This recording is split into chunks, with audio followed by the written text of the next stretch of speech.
Merci. Je suis heureux de vous voir pour la performance musique et philo.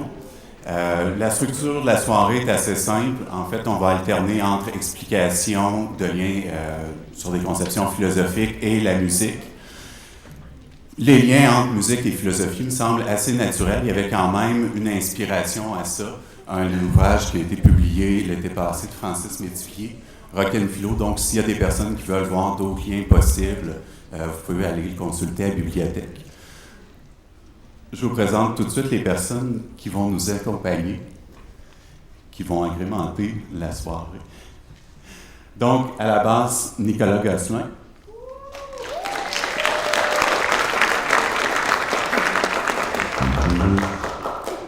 À la batterie, Anthony Joubert-Tremblay.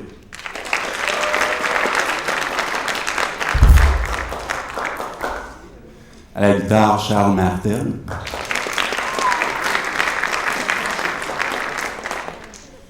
Au clavier, Johan Bassarache. Et nos chanteuses, Charlotte Maltearti.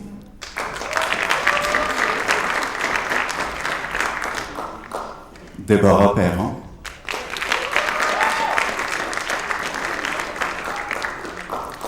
Et Maxime Gauvin-Spéré.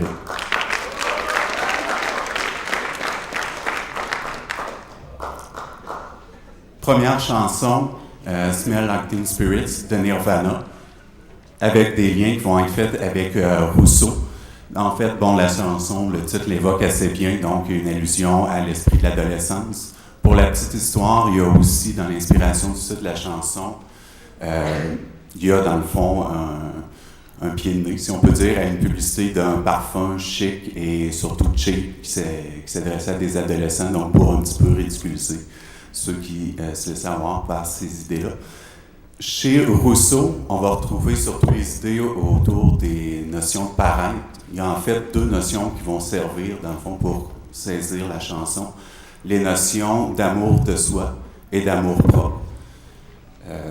Donc, je vais condenser beaucoup Rousseau et je vais laisser le travail à mes collègues d'élaborer en classe éventuellement.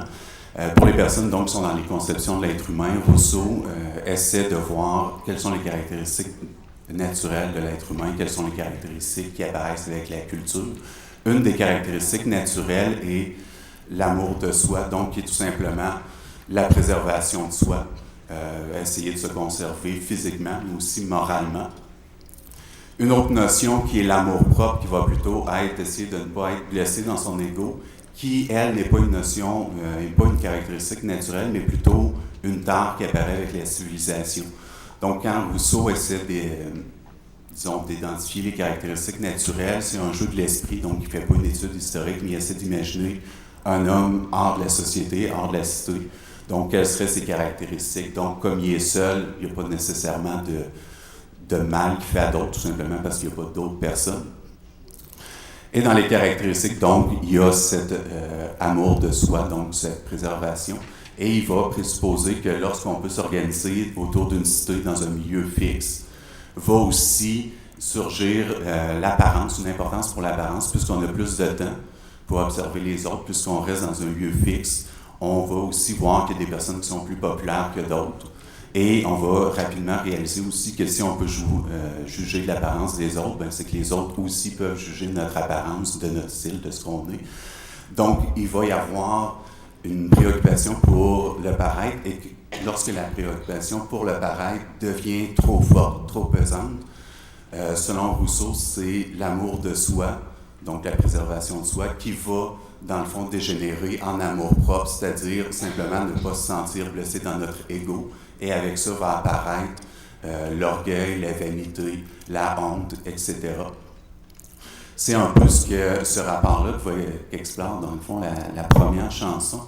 Quand on entre donc, dans la deuxième position, donc où l'estime de soi n'est pas nourrie tout simplement par la préservation de soi, mais où l'estime est nourrie plutôt par l'apparence, l'image qui est renvoyée par les autres, il va se développer donc l'orgueil, par exemple. Orgueil peut prendre le chemin de la vanité, qui est tout simplement la personne qui va se penser bon, mais l'orgueil aussi peut apparaître au travers d'une fausse modestie. Donc, une dévalorisation, une modestie en apparence, mais qui est fausse dans la mesure où cette fausse modestie-là va cacher un véritable orgueil encore plus fort. Donc, je reviendrai un petit peu avec ces notions-là après, mais d'abord, je pense qu'on peut apprécier la chanson.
Donc, il y a un jeu entre une partie qui est de l'autodévalorisation. Donc, on remarque dans plusieurs passages, quand il va dire ligne 11, je me sens stupide, mais aussi je me sens contagieux. Donc, il n'y a pas juste ce qui l'affecte, mais aussi l'impression que c'est porteur aussi sur d'autres personnes. Ligne 16, à partir de ligne 16, je suis un des pires dans ce que je fais de mieux, mais en même temps, je me sens béni pour ça.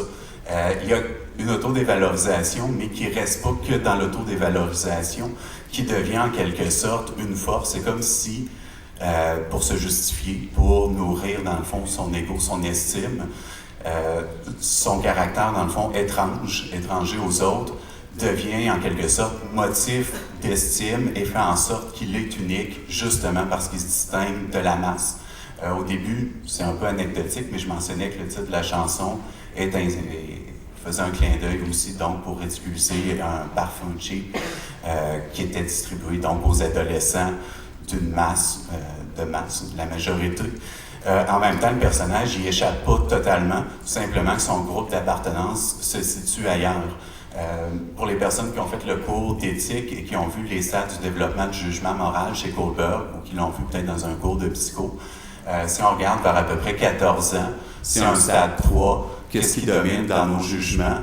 C'est surtout, dans le fond, notre groupe d'appartenance. On va agir, les choses vont nous sembler bien ou mal en fonction du style de notre groupe d'appartenance. Est-ce que c'est bien vu dans le groupe d'appartenance ou non? Donc, pour quelqu'un de 14 ans, c'est assez fort. Donc, son groupe d'appartenance n'était certainement pas, donc si je reviens avec le clin d'œil du titre, n'était certainement pas la masse, mais il n'y échappe pas pour autant. Ce qu'on voit, donc, à partir de ligne 20, mais en fait, ça revient souvent, ligne 5 déjà. Déjà, il y a transposition de son autodévalorisation, qui n'est pas tout à fait une dévalorisation. Il y a transposition de ça chez un groupe d'appartenance où il va dire, dans le fond, au lieu du traditionnel « Salut, comment vas-tu ?» ça devient « Salut, jusqu'à quel point tu vas mal ?» Donc, on présuppose déjà que d'autres individus vont partager, dans le fond, ce même état d'esprit-là, et ça devient, dans le fond, quelque chose qui sert de motif de valorisation. Pour Rousseau, il y a toujours ce rapport-là, dans le fond, entre une estime qui est fondée sur l'amour de soi, donc qui se nourrit tout simplement d'une préservation, d'une survie, et une estime qui va être basée essentiellement sur l'amour propre et qui va surtout déboucher donc sur les sentiments d'orgueil, de vanité, qui peuvent même passer au travers donc d'une dévalorisation. Simplement, peut-être en même temps, pour faire ressortir l'orgueil qui se cache derrière ça, c'est que malgré tout, j'essaie de retrouver le passage.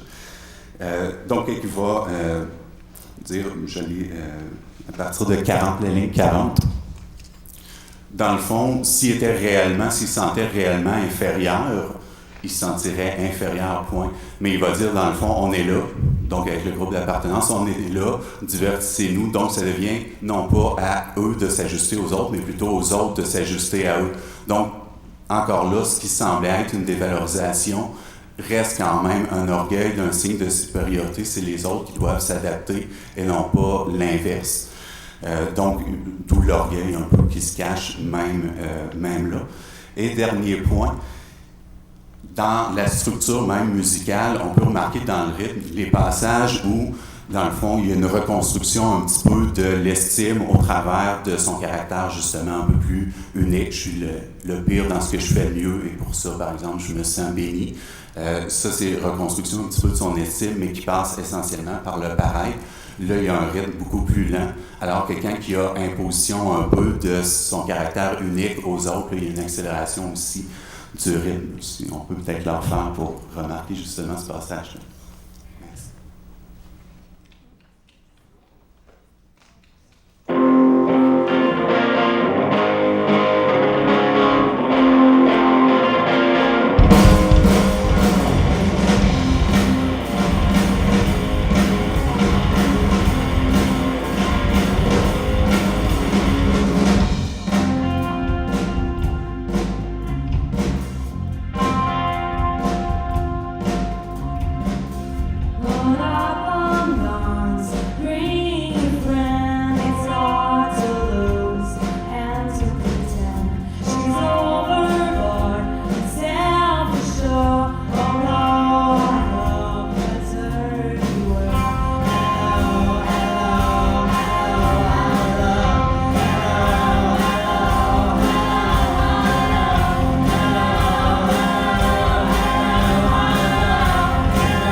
Salut Ludo.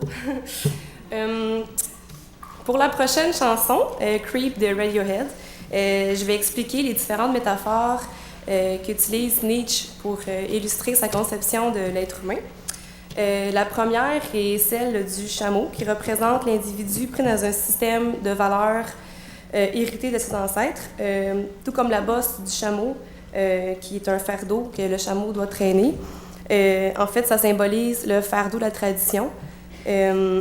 Mais cette bosse-là lui permet également de s'alimenter dans le désert lorsqu'il n'a pas d'eau ou de nourriture. Donc, le chameau est ralenti, mais par une bosse qui lui est nécessaire à sa survie. De cette façon, l'être humain que Nietzsche, le type d'être humain qui va être symbolisé par la métaphore du chameau, ne vit pas, en fait, il survit. Il est pris dans une tradition, il est figé, en fait, il refuse la multiplicité, le changement et l'expression de toute la force vitale de sa personne. Ensuite, la seconde métaphore, c'est celle du lion. C'est une bête donc féroce qui vit dans la révolte. Le lion, en fait, c'est le type qui va refuser la tradition, qui va s'y opposer. C'est la période du nihiliste, donc la période du rien. C'est l'homme actuel, c'est l'homme qui vit, dans le fond, dans le rejet des traditions, mais qui continue quand même à avoir besoin d'une morale, qui n'est pas encore tout à fait construite par rapport à sa propre personne. Finalement, la troisième métaphore, c'est celle de l'enfant. Donc, l'enfant... Salut l'enfant! Donc, c'est... le renouveau, c'est l'individu qui, finalement, par le rejet de la tradition, a finalement reconstruit une personnalité, un propre système par rapport à sa personnalité. C'est le type le plus fort chez Nietzsche, là, c'est celui qui symbolise le surhomme. Donc, dans la prochaine chanson, qui est Creep, de Radiohead, on va voir, en fait, c'est l'expression de l'homme le plus faible. C'est celui de la métaphore du chameau que j'expliquerai après la prestation musicale.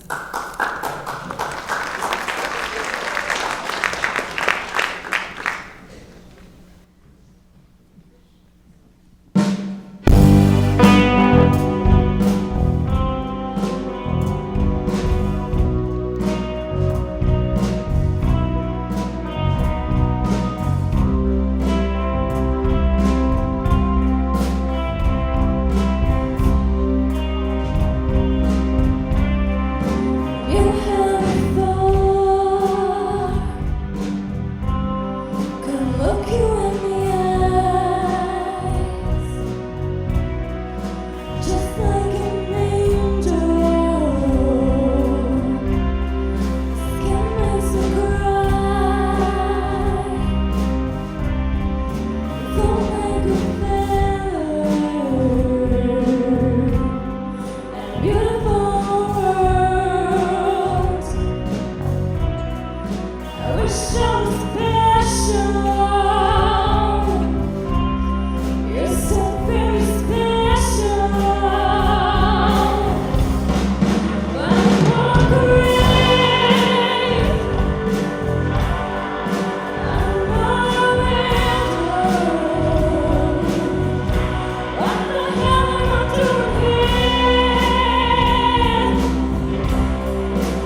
Donc, avant la prestation, je vous ai dit que dans la chanson Creep, on fait voir la métaphore du chameau, donc le type le plus faible chez Nietzsche. En effet, dans la chanson, on suppose la personne qui parle, en fait, elle n'est pas dans la révolte, elle n'est pas non plus dans l'action, dans la vie. Elle est plutôt dans la métaphore de l'homme du chameau. Alors, comment? En idéalisant une femme par amour, il se sous-évalue. Il la voit comme à la ligne 3, comme il la voit finalement comme un ange dans un monde merveilleux. Et lui, de son côté, il est bizarre, il est comme un cafard. Alors, il se compare à des perfections qui, bien sûr, il idéalise. Il se sous-évalue, il voudrait être autre chose. Il aimerait bien être meilleur, avoir je cherche la ligne. Donc, la ligne 15, d'être parfait. Il veut s'améliorer. Il est constamment dans un monde où il va idolâtrer.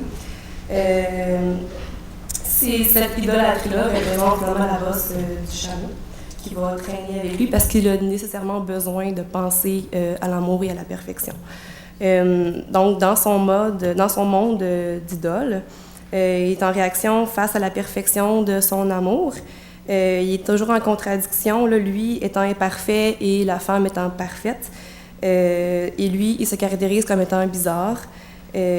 Donc, il n'accepte pas la multiplicité de sa personnalité, il se fige. Il est incapable de s'affirmer.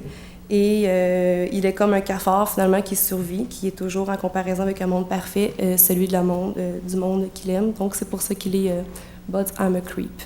Je vais laisser Patrice présenter la prochaine chanson.